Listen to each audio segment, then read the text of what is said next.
జిల్లా ఆవిర్భావం తర్వాత తొలిసారి నేడు మార్కాపురంలో సీఎం చంద్రబాబు పర్యటించనున్నారు. వెలిగొండ ప్రాజెక్టు పనుల్లో భాగంగా ఫీడర్ కెనాల్ పనులకు శంకుస్థాపన చేయనున్నారు. అనంతరం మార్కాపురంలో జరిగే బహిరంగ సభలో సీఎం పాల్గొననున్నారు. మార్కాపురం జిల్లా ఏర్పాటు చేసిన తర్వాత ముఖ్యమంత్రి మొదటిసారి వస్తుండగా ఈ పర్యటనను విజయవంతం చేసేందుకు జిల్లాలోని టీడీపీ శ్రేణులు పెద్ద ఎత్తున ఏర్పాట్లు చేశారు.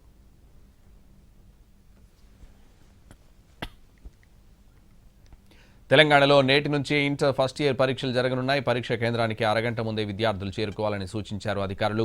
హైదరాబాద్, రంగారెడ్డి జిల్లాల్లో ఎక్కువగా ప్రైవేట్ కళాశాలల్లో సెంటర్స్ ఏర్పాటు చేశామని పేర్కొన్నారు. మాస్ కాపీయింగ్కి అవకాశం లేకుండా జంబ్లింగ్ విధానంలో అన్ని ఏర్పాట్లు చేశామన్నారు.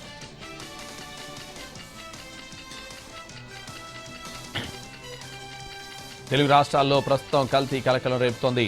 ఏపీలో కల్తీ పాలకు 5గురు చనిపోవడం సంచలనంగా మారింది. మరికొందరు ఆసుపత్రుల్లో మృత్యుతో పోరాడుతున్నారు. తాజాగా హైదరాబాద్లోనూ కల్తీ టీ పొడి వ్యవహారం వెలుగు చూసింది.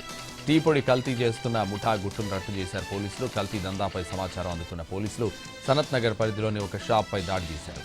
సింథటిక్ రసాయనాలను ఉపయోగించి టీ పొడిని కల్తీ చేస్తున్న ఒక వ్యక్తిని అదుపులోకి తీసుకున్నారు. నిందితులు జగన్నాథ్ బిష్నోయ్, అతని తండ్రి గాంధీ బిష్నోయ్ అరెస్ట్ చేశారు. ఈ కల్తీ టీ పొడిని స్థానిక టీ స్టాళ్లకు, ఇతర డీలర్లకు భారీ ధరలకు విక్రయిస్తున్నట్లు విచారణలో వెల్లడైనట్లు తెలిపారు. కేతనపల్లి మున్సిపాలిటీలో బీఆర్ఎస్ కౌన్సిలర్లకు 3 కోట్ల చొప్పున కాంగ్రెస్ నేతలు ఆఫర్ చేసినా వారు లొంగిపోలేదన్నారు కేటీఆర్. సిపిఐ కౌన్సిలర్లు పొత్తు ధర్మాన్ని పాటించి నిబద్ధతతో ఉన్నారని చెప్పారు. కేతనపల్లి సహా ఎన్నికలు పెండింగ్లో పెట్టిన మున్సిపాలిటీల్లో పోలింగ్ నిర్వహించాలని డిమాండ్ చేశారు. నిజాయితీగా ఎన్నికలు జరిగేలా ఈసీ చర్యలు తీసుకోవాలన్నారు.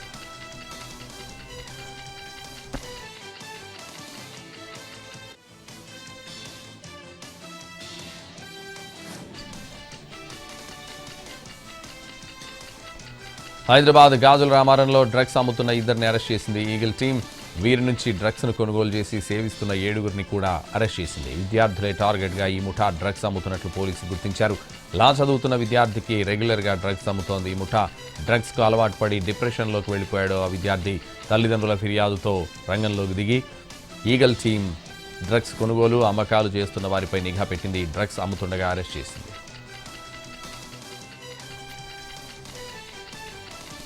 మెదక్ జిల్లా కాగజ్ మధూర్లో మరిడి బయో ఇండస్ట్రీస్లో అక్రమంగా నిల్వ ఉంచిన విదేశీ మద్యాన్ని సీజ్ చేశారు ఎక్సైజ్ అధికారులు.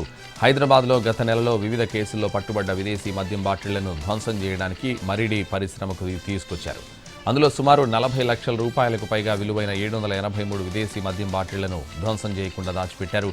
ఈ సమాచారం అందడంతో పరిశ్రమపై దాడి చేసి మద్యం బాటిళ్లను స్వాధీనం చేసుకున్నారు ఎక్సైజ్ ఎన్ఫోర్స్మెంట్ అధికారులు.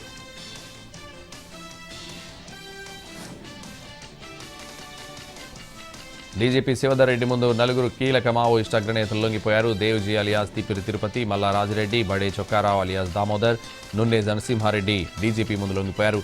ఈ కీలక నేతల లొంగుబాటుతో ఇంటిగ్రేటెడ్ కమాండ్ కంట్రోల్ సెంటర్ వేదికగా తెలంగాణలో మావోల ప్రస్థానానికి ముగింపు పలికినట్లయింది.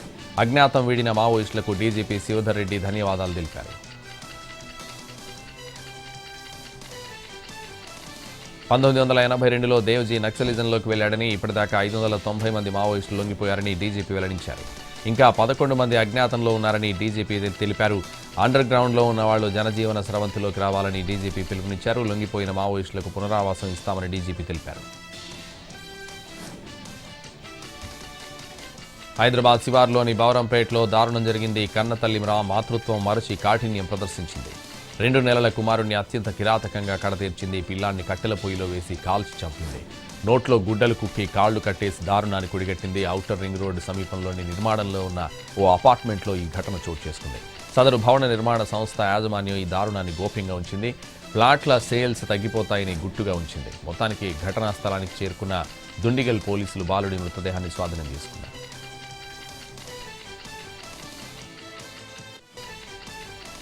శ్రీకాకుళం జిల్లా కేంద్రాన్ని డయేరియా వణికిస్తోంది. దీనిపై సీఎం చంద్రబాబు సమీక్షించారు. జిల్లా అధికారులతో ఫోన్లో మాట్లాడారు. డయేరియా బాధితులకు మెరుగైన వైద్య సేవలు అందించాలని అధికారులను ఆదేశించారు. శ్రీకాకుళంలోని దమ్మల వీధి, బోడెమ్మ కోవెల, కాకి వీధి ప్రాంతాల్లో అతిసార పంజా విసురుతోంది.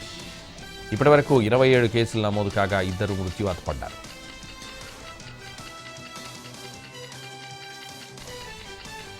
గ్రూప్ 1 పోస్టుల విషయంలో ఏపీ హైకోర్టు ఆగ్రహం వ్యక్తం చేసింది. గ్రూప్ 1 మెయిన్స్లో ఎంపికైన అభ్యర్థులను కీలక పోస్టుల నుంచి అప్రధాన్య పోస్టులను మార్చాలని ఇచ్చిన ఉత్తర్వులు అమలు కాకపోవడంపై ఫైర్ అయింది.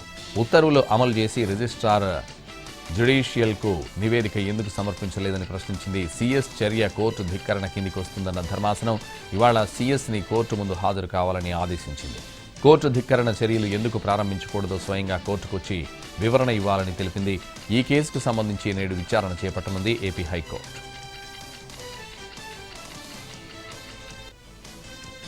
ఏపీ కేబినెట్ కీలక నిర్ణయాలు తీసుకుంది. 56 ఎజెండా అంశాలకు ఆమోదం తెలిపింది.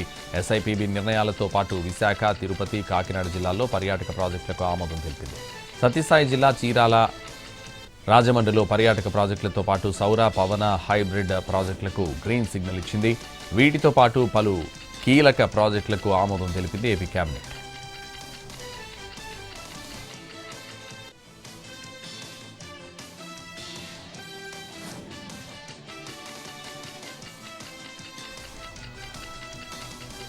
శ్రీకాకుళం డయేరియా ఘటనపై వైఎస్ జగన్ ఆగ్రహం వ్యక్తం చేశారు. ప్రభుత్వ నిర్లక్ష్యమే వ్యాధి వ్యాప్తికి కారణమని విమర్శించారు. తాగునీటి సరఫరా, రోడ్డు పనుల్లో లోపాలే కారణమని ఆరోపించారు. శ్రీకాకుళంలో డయేరియా వ్యాప్తి చెందడం చాలా ఆందోళనకరంగా ఉందన్న ఆయన ప్రజల ప్రాణాలతో ప్రభుత్వం నిర్లక్ష్యంగా వ్యవహరిస్తోందని మండిపడ్డారు.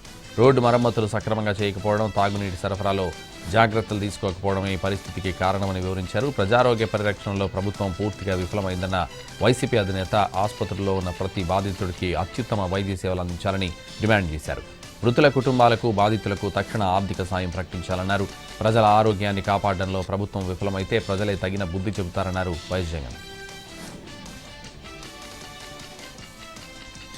క్షేత్రస్థాయి నుంచి కూడా కూటమి ప్రభుత్వం విఫలమైందన్నారు ఏపీ శాసనమండలి ప్రతిపక్ష నేత బొత్స సత్యనారాయణ. రాష్ట్రంలో పాలు కల్తీ కావడం వల్ల ఎవరైనా చనిపోవడం గతంలో ఎప్పుడైనా చూశామా అని బొత్స ప్రశ్నించారు. దీనంతటికీ ప్రభుత్వం అవినీతిలో కూరుకుపోవడమే కారణమని విమర్శించారు.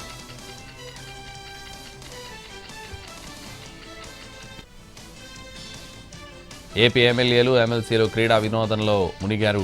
ప్రజాప్రతినిధులు క్రీడాకారులుగా మారి పోటీల్లో తమ ప్రతిభను చాటుతున్నారు. Volleyball, tennikoit, running, tug of వార్లో ఎమ్మెల్యేలు, ఎమ్మెల్సీలు ఉత్సాహంగా పాల్గొన్నారు. ఇవాళ రేపు కూడా ఈ పోటీలు సాగనున్నాయి.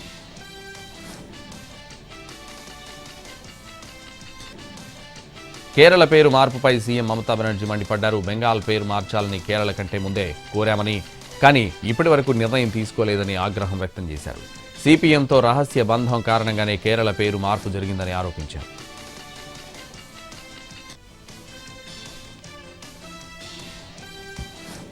మహారాష్ట్ర మాజీ ఉప ముఖ్యమంత్రి మరణానికి కారణమైన విమాన ప్రమాదంపై చర్యలు మొదలయ్యాయి. అజిత్ పవార్ చివరి ప్రయాణం చేసిన విఎస్ఆర్ వెంచర్స్ సంస్థపై డైరెక్టరేట్ ఆఫ్ సివిల్ ఏవియేషన్ కొరడా జల్పించింది. విఎస్ఆర్ వెంచర్స్లో స్పెషల్ ఆడిట్కు డీజీసీఏ ఆదేశాలు జారీ చేసింది. అలాగే విఎస్ఆర్ సంస్థకు చెందిన 4 జెట్ విమానాలను సర్వీస్ నుంచి తొలగించాలని స్పష్టం చేసింది. జనవరి 28న జరిగిన విమాన ప్రమాదంలో అజిత్ పవార్ ప్రాణాలు కోల్పోయారు. ఆ రోజు ముంబై నుంచి తన నియోజకవర్గమైన బారామతికి వెళ్లారు అజిత్ పవార్. బారామతి ఎయిర్పోర్ట్లో ల్యాండింగ్ సమయంలో తలెత్తిన సమస్య కారణంగా విమానం కూలిపోయింది. తమిళనాడులో అసెంబ్లీ ఎన్నికలు జరగనున్న వేళ కొత్త పార్టీ తెరపైకొచ్చింది.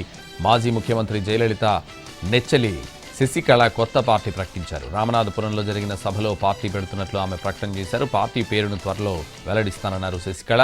తెలుపు, నలుపు, ఎరుపు రంగుల్లో ఉన్న జెండాను ఆమె ఆవిష్కరించారు. దివంగత ముఖ్యమంత్రులు అన్నాదురై, ఎంజీఆర్, జయలలిత ఫోటోలతో ఉన్న జెండాను ఆవిష్కరించారు ఆమె.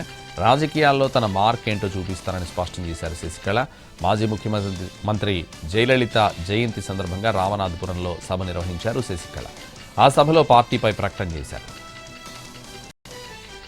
సముద్రంలో హెలికాప్టర్ కూలిపోయిన ఘటన అండమాన్లో జరిగింది. అండమాన్లోని పోర్ట్ బ్లెయిర్ నుంచి 2 సిబ్బంది, 5 ప్రయాణికులతో హెలికాప్టర్ బయలుదేరిన కొంత సమయానికే సముద్రంలో కూలిపోయింది. హెలికాప్టర్లో ఉన్న 7గురిని రక్షించారు. ఎవరికీ ఎలాంటి గాయాలు కాలేదు. పవన్ హన్స్ హెలికాప్టర్ మాయాబందర్లో ల్యాండ్ కావాల్సిండగా రన్వేకి 300 మీటర్ల దూరంలో ఉన్న సముద్రంలో కూలిపోయింది. ల్యాండింగ్ ముందు హెలికాప్టర్లో సాంకేతిక లోపం తలెత్తింది. దాంతో రన్వేపై కాకుండా సముద్రంలో క్రాష్ ల్యాండింగ్ చేసినట్టు పౌర విమానయాన శాఖ తెలిపింది. ఈ ప్రమాదంపై దర్యాప్తు జరుపుతున్నట్టు వెల్లడించింది.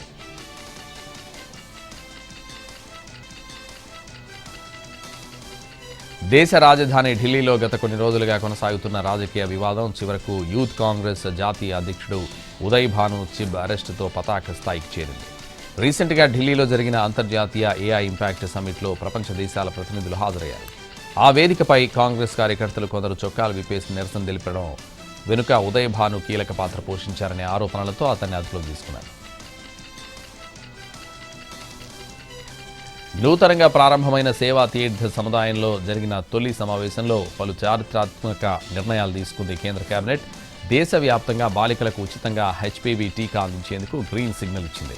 కేరళ రాష్ట్రం పేరును అధికారికంగా కేరళంగా మార్చే ప్రతిపాదనను కూడా కేబినెట్ ఆమోదించింది. మొబైల్ టెలికాం రంగ దిగ్గజం భారతీ ఎయిర్టెల్ బ్యాంకింగేతర అనుబంధ కంపెనీ ఎయిర్టెల్ మనీ లిమిటెడ్పై భారీ ప్రణాళికలు ప్రకటించింది. రానున్న కొన్నేళ్లలో 20,000 కోట్ల పెట్టుబడులకు తెరతీనున్నట్లు పేర్కొంది. వీటిలో 70% ఎయిర్టెల్ సమకూర్చనుండగా మిగిలిన 30% ప్రమోటర్ గ్రూప్ సంస్థ భారతీ ఎంటర్ప్రైజెస్ ద్వారా లభించనున్నట్లు తెలియజేసింది. రీసెంట్గానే ఎయిర్టెల్ మనీ ఆర్బీఐ నుంచి ఎన్బీఎఫ్సి లైసెన్స్ను పొందింది.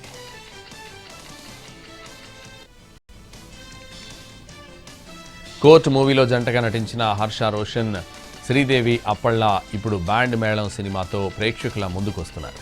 లేటెస్ట్గా ఈ మూవీ ప్రీ రిలీజ్ ఫంక్షన్ జరిగింది. ఇందులో మ్యూజిక్ డైరెక్టర్ తమన్ వీరిద్దరి గురించి ఒక కామెంట్ చేశాడు. మీ ఇద్దరి కెమిస్ట్రీ బాగుంది, ఫిజిక్స్ కాకుండా చూసుకోండని అనడంతో ఈలలు హోరెత్తాయి.